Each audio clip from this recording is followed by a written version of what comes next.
दोस्तों सिंध जो एक बेहतरीन ऐं नाले वारो गुलकार मुख्तियार अली शीदीअ जे बारे में ॻाल्हि कंदासीं। तव्हांखे ख़बर आहे हिन वक़्तु महरम जा ॾींहं पिया हलनि।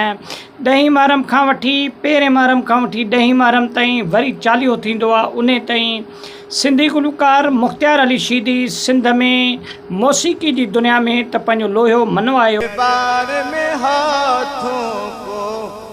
उठा रखा है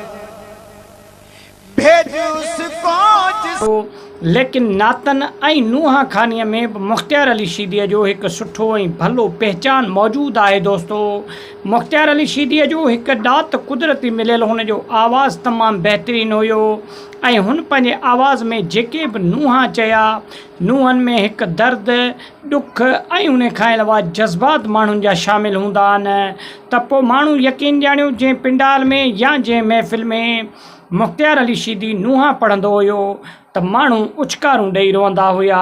हिकु त ॾुख ॿियो मुख्तियार अली शीदीअ जो आवाज़ु एॾो भरपूर हुयो जो माण्हू मजबूर थींदा हुया रोअण जे लाइ। पर्दे में क्या कहना छुपा रखा।